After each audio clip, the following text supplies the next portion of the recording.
Friends, ఎలా ఉన్నారు? Welcome to artist Padmashali Durgarao channel. Friends, 167 కోట్ల పెయింటింగ్ మీరు చూసారా? పోనీ విన్నారా? వినే ఉంటారు. ఆర్ట్ ఫీల్డ్ లో ఉన్న ప్రతి ఒక్కరికి ఈ న్యూస్ తెలుసు. ఆర్ట్ ఇంట్రెస్ట్ ఎవరైతే ఉంటారో వాళ్ళకి తెలియకపోవచ్చు ఈ న్యూస్. సో ఈ వీడియోని మీరు చివరి వరకు చూడండి, ఎందుకంటే ఫ్యూచర్లో కూడా మీరు వేసిన పెయింటింగ్స్ అంత డిమాండ్ రావచ్చేమో. సో ఈ వీడియోని లైక్ చేయండి, షేర్ చేయండి, కమెంట్ చేయండి, సబ్స్క్రైబ్ చేయండి, ఆ గంటను ఆల్ అని ప్రెస్ చేయండి. నేను చేసే ప్రతి వీడియో మీకు వెంటనే నోటిఫికేషన్ లో వచ్చేస్తుంది. 167 కోట్లు. సార్, మేము వేసిన పెయింటింగ్స్ 167 రూపాయలు కూడా రావట్లేదు సార్. ఇంట్లోనే పెట్టుకుంటున్నాం. వేసిన పెయింటింగ్స్ ఏమన్నా ఉన్నాయంటే 100 రూపాయలు కూడా రావటం లేదు. అంటే పెట్టిన ఖర్చు కూడా రావడం లేదు. ఫ్రీగా ఇస్తామన్నా కూడా తీసుకోవడం లేదు.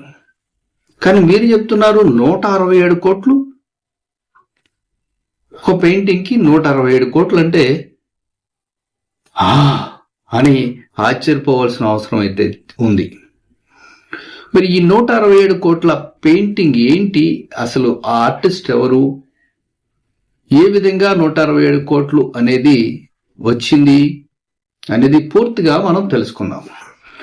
రాజా రవివర్మ ఈ పేరు చాలా మందికి తెలుసు. ఆర్ట్ ఫీల్డ్ లో ఉన్న ఆర్టిస్టులకైతే, తెలియని వాళ్ళైతే ఇప్పుడు తెలుసుకుంటారు. ఈ న్యూస్ చాలా మందికి ఇప్పటికే తెలిసి ఉంటుంది. ఒక పెయింటింగ్ 167 కోట్లు పలికిందా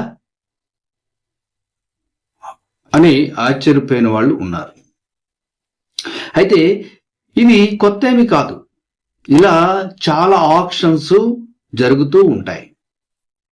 ఇంతకు ముందు ఎంఎఫ్ హుస్సేన్, ఈ పేరు విన్నారో లేదో మీకు తెలియకపోవచ్చు. ఎంఎఫ్ హుస్సేన్ ఇండియన్ ఆర్టిస్ట్, అలాగే రాజా రవివర్మ ఇండియన్ ఆర్టిస్ట్.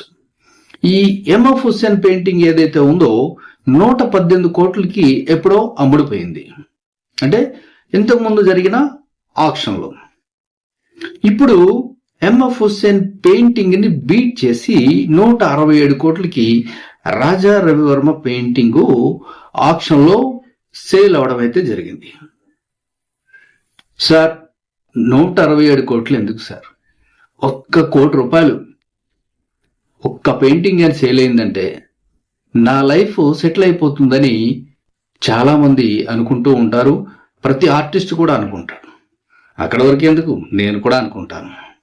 1 కోటి రూపాయలు చాలు, ఆర్టిస్ట్గా నా జన్మ ధన్యమైపోయిందని నేను కూడా అనుకుంటాను.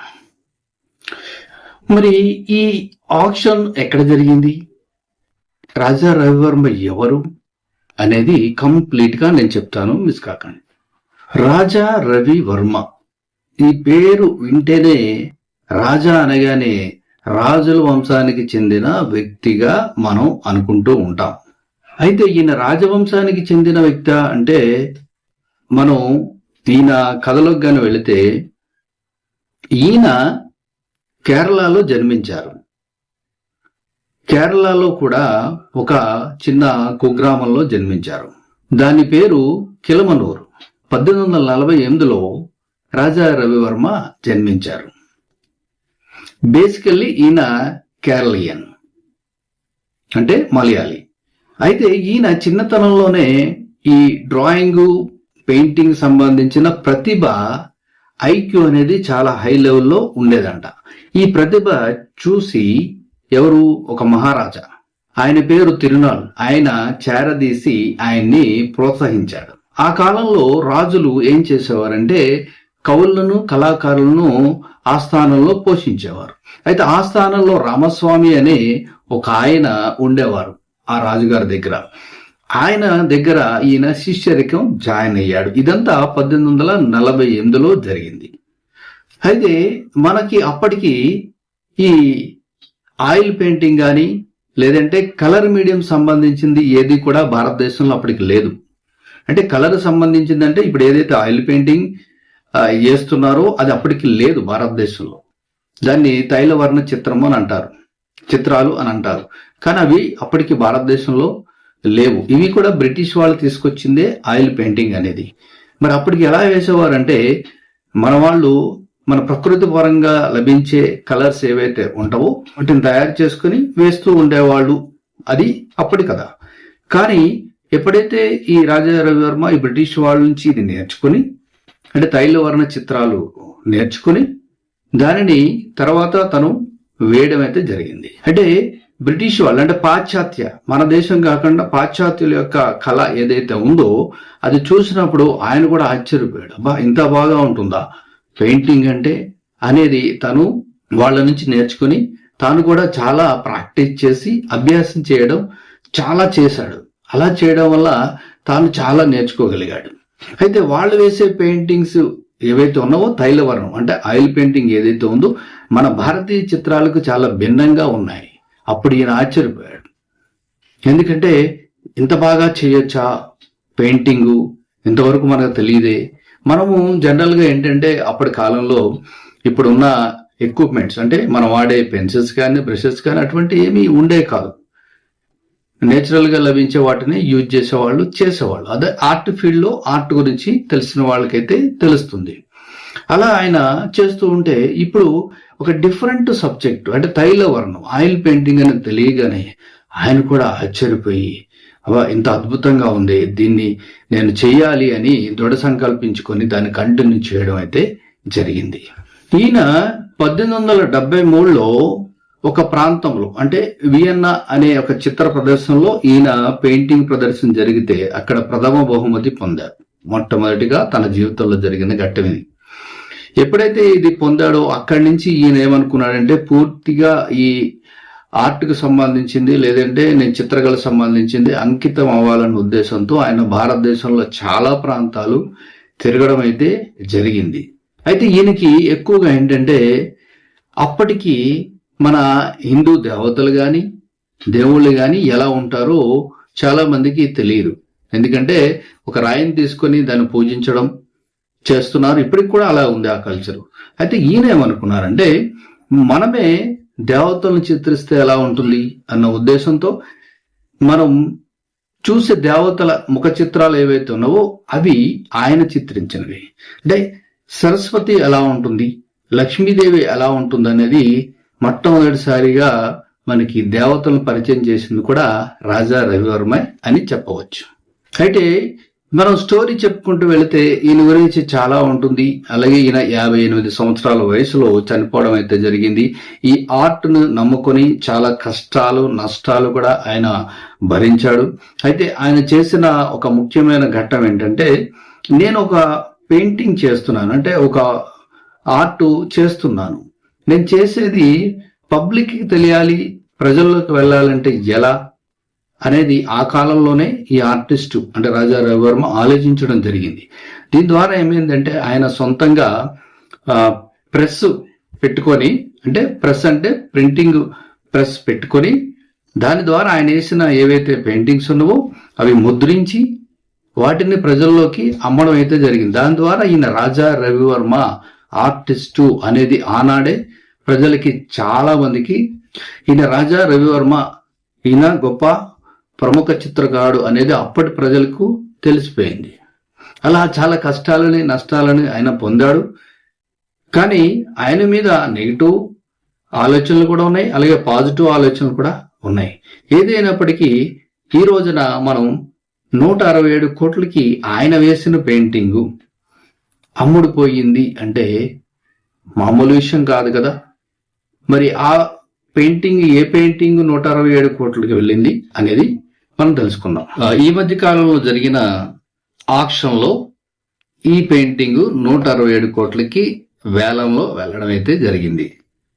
మరి ఇది ఎవరు కొనుక్కున్నారు అంటే పూణేకి సంబంధించిన billionaire sero institute of India chairman ఎవరైతే ఉన్నారో పూనావాలా, ఆయన దీన్ని కొనుక్కోవడం అయితే జరిగింది. సో ఒక పెయింటింగ్, ఒక ఆర్టిస్ట్ చేసిన ఒక పెయింటింగ్ 167 కోట్లకి వెళ్ళడం అంటే భారతదేశ చరిత్రలో మొట్టమొదటిది ఇది. అంటే ఇంతకుముందు 118 కోట్లకి మన ఎంఎఫ్ హుస్సేన్ పెయింటింగ్ వెళ్ళడం అయితే జరిగింది. దాన్ని బీట్ చేసి ఇప్పుడు 167 కోట్లకి భారతదేశ హిస్టరీలోనే ఒక ఆర్టిస్ట్ కి సంబంధించిన పెయింటింగ్ అనేది 167 కోట్లకు వెళ్ళడం అనేది ఇది ఒక వండర్ గా రికార్డుగా చెప్పచ్చు. సరే, మరి ఈ రాజా రవివర్మ వేసిన పెయింటింగ్ కి వచ్చాయి 167 కోట్లు. మరి ఆర్టిస్ట్ కి 167 కోట్లు అంటే ఆయనకి వస్తాయా 167 కోట్లు అనేది రాజా రవివర్మకి, లేదంటే వాళ్ళ ఫ్యామిలీకి వస్తాయా? మరి ఆ 167 కోట్లలో ఏమన్నా వస్తుందా, లేదా మొత్తం ఆయనకు వస్తుందా, అసలు అది ఏంటి అనేది కూడా చాలా మందికి ఒక సందేహం ఉంటుంది. ఎందుకంటే చాలా మంది పెయింటింగ్స్ వేస్తూ ఉంటారు, వాళ్ళ దగ్గర ఉంటాయి, ఒక్కొక్కసారి అమ్మేస్తూ ఉంటారు ఎంతో కొంతకి, 10,000కో 20,000కో 30,000కో 50,000కో. ఆర్టిస్టులు మనకి కూడా మనం కష్టపడుతున్నాం కదా, డబ్బులు కావాలి కదా అని అమ్మేస్తూ ఉంటాం. అయితే రాజా రవివర్మ కూడా ఆ టైంలో దాన్ని అమ్మడం అయితే జరిగింది. అంటే ఇక్కడ బాగా గుర్తుపెట్టుకోవాల్సింది ఏంటంటే, ఇప్పుడు నేనున్న పద్మశాలి దుర్గారావుని ఒక పెయింటింగ్ చేశాను. ఆ పెయింటింగ్ నేను ఎవరికో ఒక 10,000 రూపాయలకి అమ్మేశాను. అంటే ఒక్కసారి నేను ఒక పెయింటింగ్ని అమ్మేశానంటే అది నాది కాదు. కానీ వేసింది ఎవరు? పద్మశాలి దుర్గారావే. కానీ కొనుక్కున్నది ఎవరు? ఎవరో ఒక పర్సను కొనుక్కున్నారు. ఆ పర్సను దాన్ని ఇంకొకరికి ఇంకొంచెం ఎక్కువ అమ్మేసుకోవచ్చు, ఇంకా దాన్ని ఇంకా అలా అలా అది పెరుగుతూ ఉండొచ్చు రేటు. అలాగే ఇది కూడా అంతే. అంటే ఇది చాలా పాతకాలం పెయింటింగ్, అంటే ఆయన టైంలో 19th సెంచరీలో వేసిన పెయింటింగ్ కాబట్టి అది దానికి అంత వాల్యూ అయితే వచ్చింది. అలాగే నేను వేసిన పెయింటింగ్ కూడా 2026లో ఒక పెయింటింగ్ వేశాను, ఎవరికో ఒక 10,000 రూపాయలకి అమ్మేశాను. అది అతను ఏం చేశాడు, ఎవరైతే కొనుక్కున్నారో వాళ్ళు దాన్ని ఇంకొక 20,000కో 30,000కో అమ్మేశారు. అది ఇంకొక చేతిలోకి వెళ్ళిపోయింది, అది ఒక 50,000కి వెళ్ళిపోయింది. అలా మారుతూ మారుతూ మారుతూ 1,00,000, 2,00,000, 10,00,000, 30,00,000, 50,00,000, తర్వాత 1 కోటి రూపాయలు, 2 కోట్లు, 3 కోట్లు, అలా చేతులు మారింది. అంటే ఇన్ని చేతులు మారిందని కాదు, కొంతమంది ఏం చేస్తారంటే కలెక్టర్స్ కలెక్షన్ చేసి పెట్టుకుంటారు. సో నేను ఎంతకు అమ్మాను? 10,000 రూపాయలకి అమ్మాను. కానీ తర్వాత నేను ఫ్యూచర్లో ఉండొచ్చు, ఉండకపోవచ్చు. కానీ ఎప్పుడైతే ఒక్కసారి నేను అమ్మేశానో అది దానికి నాకు సంబంధం లేదు. కానీ సైన్ ఎవరిది? పద్మశాలి దుర్గారావు. అంటే ఒరిజినల్ పెయింటింగ్ ఎవరిది? పద్మశాలి దుర్గారావుది. సో ఈ పద్మశాలి దుర్గారావు అనేది పేరైతే, అంటే పద్మశాలి దుర్గారావు పెయింటింగ్ 150 కోట్లకి వెళ్ళింది అనేది హిస్టరీలో ఉంటుంది. మరి వీళ్ళ ఫ్యామిలీకి ఏమి హానోరియం కానీ పర్సంటేజ్ కానీ రాదా అంటే రాదు. ఎందుకంటే ఒక్కసారి ఒక కళాకారుడు ఒక పెయింటింగ్ అమ్మేస్తారు, అంటే మీరు కూడా వేస్తూ ఉంటారు, జనరల్ చాలా మంది వేస్తూ ఉంటారు. ఒక 2,000కో 3,000కో ఒక పెయింటింగ్ అమ్మేశారు. అమ్మేసిన తర్వాత అక్కడ మీ సైన్ ఉంటుంది పెయింటింగ్ పైన, అంతేగాని మీరు గుర్తు కోసం ఏం చేస్తారు, కొంతమంది బ్యాక్ సైడ్ కూడా మన ఫోన్ నెంబరు, అంటే ఇప్పుడు ఉన్న టెక్నాలజీని బట్టి మన అడ్రస్ లేదంటే మన డీటెయిల్స్ ఇవ్వడం అయితే జరుగుతుంది. అంతే, వాళ్ళు ఎక్కడో పెట్టుకుంటారు, తర్వాత కాలక్రమేణా దాని వాల్యూ పెరుగుతూ రావచ్చు, అది ఇన్ని కోట్లకు వెళ్ళింది. సో ఒరిజినల్ పెయింటింగ్ వేసింది ఎవరు? ఇది ఒరిజినల్ పెయింటింగ్, ఇది ప్రింటింగ్ కాదు, లేదంటే రీమేక్ చేసింది కాదు, లేదంటే జస్ట్ ప్రింటింగ్ చేసి ఒక పోస్టర్ని అమ్మింది కాదు. ఇది ఒరిజినల్ పెయింటింగ్. అంటే రాజా రవివర్మ స్వయంగా ఆయన ఆయిల్ పెయింటింగ్, తైలవర్ణ చిత్రం ఏదైతే ఉందో అది ఒరిజినల్ పెయింటింగ్ ఆయన చేసింది. అందుకనే ఆ ఆర్టిస్ట్ పేరు తప్పకుండా చెప్తారు, అది రూల్స్ అండ్ రెగ్యులేషన్స్. మరి ఆయనకి ఏం లాభం అంటే ఒక బ్రాండ్ రాజా రవివర్మ. ఎందుకంటే నేను ఒకసారి ఒక 10,000కి ఒక పెయింటింగ్ అమ్మేశానంటే అది నాది కాదు. నేను కూడా ఈ మధ్య కాలంలో శ్రీరామనవమికి లైవ్లో ఒక పెయింటింగ్ చేయడం అయితే జరిగింది. అక్కడ ఒక 10,000 రూపాయలకి ఆ పెయింటింగ్ కొనుక్కున్నారు, నచ్చింది వాళ్ళకి. ఎందుకంటే నేను లైవ్లో 2 hours ఆ పెయింటింగ్ చేశాను, వాళ్ళకి చాలా బాగా నచ్చింది. ఇమ్మీడియట్లీ స్టేజ్ మీద పిలిచి వాళ్ళు నాకు ఎంతకి ఇస్తారంటే ఇంతకి ఇస్తానని అన్నాను, ఇచ్చేసాను. సైన్ నాది ఉంటుంది, కానీ పెయింటింగ్ వాళ్ళ ఇంట్లో ఉంటుంది. అది ఆయన 20,000కి అమ్ముకోవచ్చు, 30,000 అమ్ముకోవచ్చు, ఎంతైనా, లేదంటే ఫ్రీగా గిఫ్ట్ కూడా ఇచ్చుకోవచ్చు. కానీ ఫైనల్గా ఆర్టిస్ట్ ఎవరు? పద్మశాలి దుర్గారావు ఆర్టిస్ట్. అది ఎక్కడికి పోయినా కూడా ఇది ఆర్టిస్ట్ పలానా ఆర్టిస్ట్ వేసింది అని. సేమ్ ఇది కూడా అంతే. సో ఇది మీకు 167 కోట్లకు వెళ్ళిన రాజా రవివర్మ పెయింటింగు. సో దాని హక్కులు, సర్వ హక్కులన్నీ కూడా ఎవరైతే దాన్ని భద్రపరిచారో వాళ్ళకే ఉంటాయి. అంటే ఒక మ్యూజియం వాళ్ళు లేదంటే ఒక గ్యాలరీ వాళ్ళు దాన్ని భద్రపరిచారు అనుకోండి, రైట్స్ అన్ని వాళ్ళకే ఉంటాయి. అంటే నేను ఒక్కసారి ఎవరికైనా పెయింటింగ్ ఇచ్చేసాను అంటే అది వాళ్ళకే రైట్స్ ఉంటాయి. ఇది క్లియర్. కానీ బ్రాండ్ నేమ్ వచ్చేసేటప్పటికి ఆర్టిస్ట్ది ఉంటుంది. సో ఇది 167 కోట్లకు అమ్ముడుపోయిన పెయింటింగు. మీకు ఇక్కడ చూడొచ్చు ఏ పెయింటింగ్ పోయిందంటే యశోద కృష్ణ, తర్వాత ఆవు, యశోద పాలు పితుకుతున్నట్టుగా, అలాగే కృష్ణుడు పక్కన ఉన్నట్టుగా, అంటే ఒక మదరు, చైల్డ్, తర్వాత ఆవు, ఈ సబ్జెక్ట్ తీసుకొని ఆయన చేయడం జరిగింది. ఇది తైలవర్ణం అంటే ఆయిల్ పెయింటింగ్ అని చెప్పొచ్చు. అప్పుడున్న తైలవర్ణానికి సంబంధించింది. ఇప్పుడైతే మనం ఆయిల్ పెయింటింగ్ అంటాం. తైలము అంటే ఆయిల్ అని తెలుసు చాలా మందికి. సో ఆ పెయింటింగ్ ని ఆక్షన్ చేశారు, అది కూడా ఇండియాలో, పూణేలో. సో ఆయన సీరం ఇన్స్టిట్యూట్ ఆఫ్ ఇండియా అని ఆయన దీన్ని కొనుక్కోవడం అయితే జరిగింది. సో ఫ్యూచర్లో మరి మీ బ్రాండ్ కూడా, మీ పెయింటింగ్, మీ నేమ్ కూడా అలా వెళ్ళొచ్చు. కానీ ఎవరైతే ఆర్టిస్టులు ఉన్నారో, అలాగే అప్కమింగ్ ఆర్టిస్టులు ఎవరైతే చేస్తున్నారో, మరి నాయి కూడా వెళ్ళాలి అంటే కష్టపడాలి, చెయ్యాలి, ఒక స్టైల్ క్రియేట్ చేసుకోవాలి. ఆర్ట్ ఫీల్డ్లో ఎదగాలి అంటే ప్రాక్టీస్ చేయాలి. సో నిరంతర సాధనే ఎప్పుడైనా కూడా ఒక గెలుపుకి విజయాన్ని ఇస్తుంది. All the best. Thank you for watching.